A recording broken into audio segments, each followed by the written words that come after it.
New diet system ग्रंथमाला अंक 38। पानी अति महत्वपूर्ण बिंदु, अति महत्वपूर्ण विषय। प्रस्तुति 30 बिंदुओं में।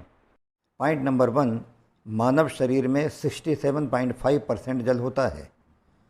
पॉइंट नंबर 2, 135 वर्षीय वाग्भट ऋषि के अनुसार भोजनांते विषम बारी, अर्थात भोजन के तुरंत बाद पानी पीना विष तुल्य है। पॉइंट नंबर 3, आयुर्वेद में स्पष्ट कहा गया है, आहार पचति शिखि दोषान आहार वर्जितः, अर्थात शरीर के अंदर जठराग्नि के रूप में मौजूद जैव ऊर्जा शक्ति का पहला काम भोजन को पचाना होता है। इससे भोजन से रस, रस से मांस, मांस से मज्जा, मज्जा से रक्त, रक्त से वीर्य, हड्डियाँ और मलमूत्र का निर्माण होता है। पॉइंट नंबर 4, भोजन को पचाने के बाद यही जठराग्नि मलमूत्र आदि दोषों को नष्ट करने का काम करती है। भोजन करते समय व भोजन के तुरंत बाद पानी पीने से यह जठराग्नि ठंडी पड़ जाती है। परिणाम स्वरूप पेट में पहुंचा हुआ भोजन पचता नहीं बल्कि सड़ता रहता है। वह वात, पित्त एवं कफजन्य नाना प्रकार के रोगों का कारण बनता है और यह जानलेवा भी साबित हो सकता है।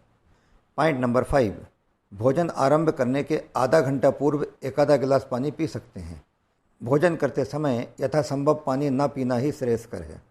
पॉइंट नंबर 6, भोजन करने के बाद अगर प्यास लगती है तो 14 वर्ष तक की आयु वर्ग वाले लोगों को भोजन करने के आधे घंटे बाद, 14 से 30 वर्ष की आयु वर्ग वाले लोगों को भोजन करने के 1 घंटे बाद तथा 30 वर्ष से अधिक आयु वर्ग वाले लोगों को भोजन करने के कम से कम 2 घंटे बाद सिर्फ एक आधा गिलास पानी ही पीना चाहिए।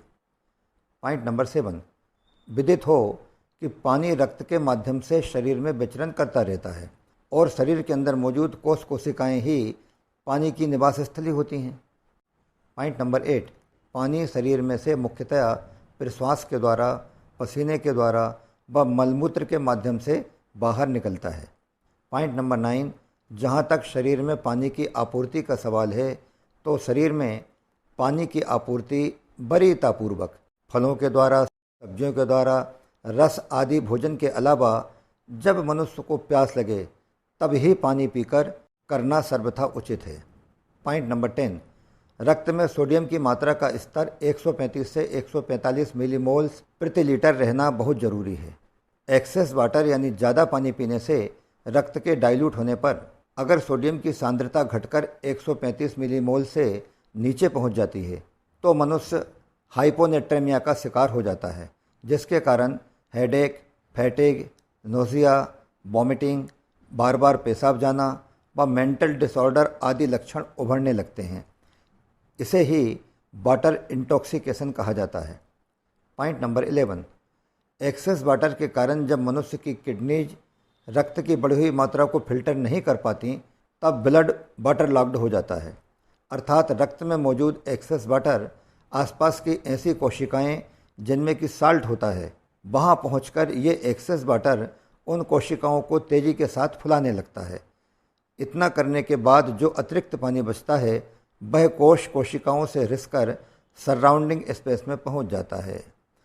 इसीलिए कहा गया है कि पानी तो ज़्यादा पीना ही नहीं चाहिए, लेकिन साथ ही साथ मनुष्य को नमक का सेवन भी बहुत ज़्यादा नहीं करना चाहिए। पॉइंट नंबर 12, शरीर की अधिकांश कोशिकाएं लचकदार मांसपेशियों से घिरी होने के कारण उनमें फैलने एवं रिसाव की गुंजाइश होती है, लेकिन ब्रेन एकदम हार्ड एवं रिगिड अस्थिपंजर अर्थात स्कल में नारियल की भांति टाइटली पैकेज्ड होता है। अतः मस्तिष्क की कोशिकाओं को एक्सपेंड होने की कोई गुंजाइश नहीं होती।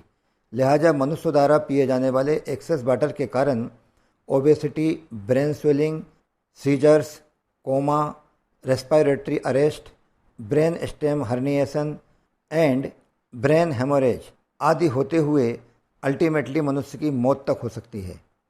पॉइंट नंबर 13, अतः जो लोग जिन कारणों से भी बार बार बड़ी मात्रा में पानी पिए जा रहे हैं वे समय रहते सचेत हो जाएं और उन कारणों में तत्काल प्रभाव से सुधार करें जिन कारणों से वे बार बार पानी पीने को मजबूर हैं। अन्यथा इसके बदले में मनुष्य को भारी कीमत चुकानी पड़ सकती है। वह आगे चलकर इस अपूर्णीय क्षति के लिए पछताने के अलावा कुछ हाथ नहीं लगता। पॉइंट नंबर 14, अतः पानी अगर प्यास लगती है तो ही पीना चाहिए और जितना आवश्यक हो सिर्फ उतना ही पीना चाहिए।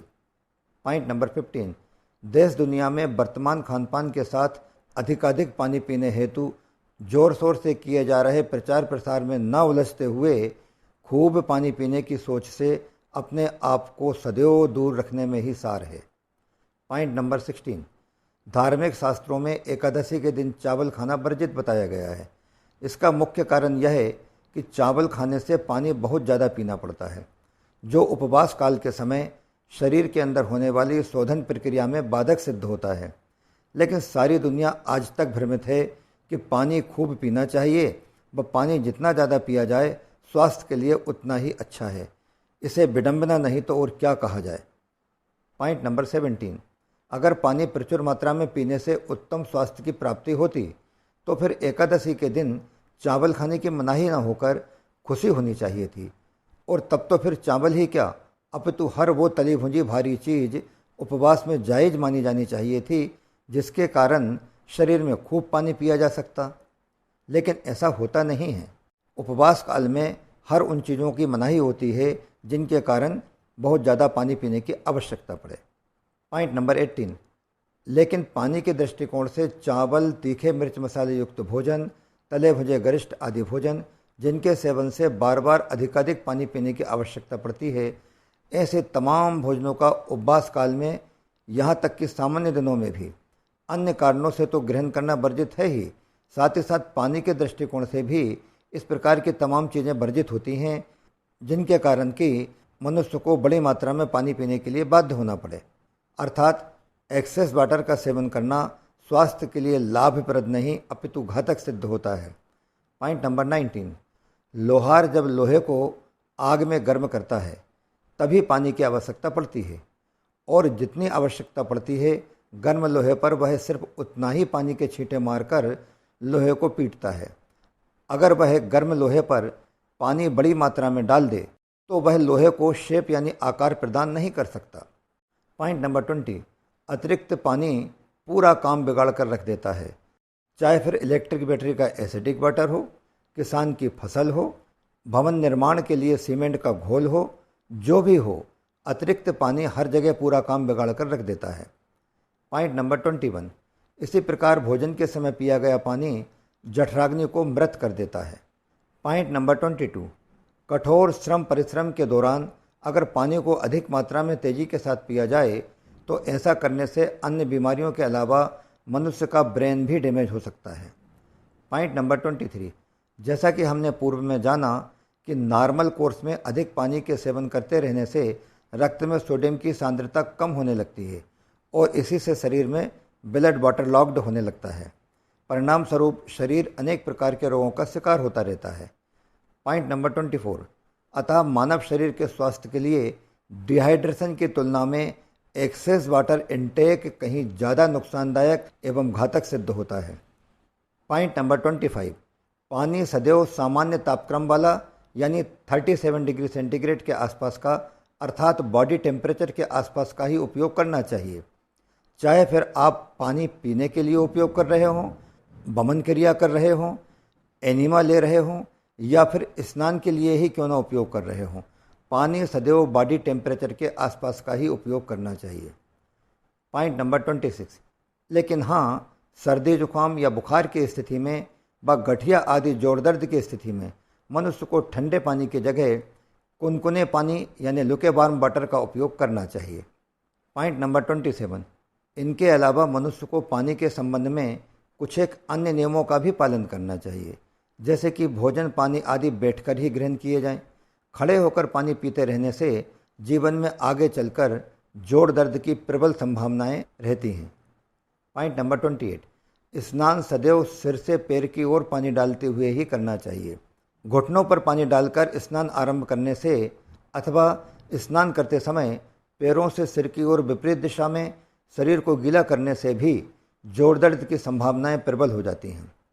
Second but last, point number 29, अगर सिर पर घनी लंबी जटाएं एवं लटाएं हों अथवा किसी व्यक्ति को कमजोरी आदि के कारण ठंड लगती हो और कुनकुने पानी से स्नान करना जरूरी हो तो ऐसी परिस्थितियों में मनुष्य को स्नान सिर से आरंभ न करते हुए कंधों पर पानी डालते हुए स्नान आरंभ करना चाहिए। लेकिन हर हाल में स्नान ऊपर से नीचे की ओर ही पानी डालते हुए करना चाहिए, नीचे से ऊपर की ओर कदापि नहीं। Last one, point number 30। पानी की जानकारी को लेकर कुल 30 बिंदुओं वाला यह अंक यहीं समाप्त होता है। अगले अंक यानी अंक क्रमांक 39 में रोग और रोगों के कारण क्या हैं? क्या रोगों का कोई मुकम्मल इलाज है? What are diseases and their causes? Is there complete cure for diseases? उक्त संदर्भ में महत्वपूर्ण बातों को लेकर आपसे फिर मुलाकात होगी। आभार, प्रणाम, धन्यवाद। योगींश रमेश चंद्र भार्गव।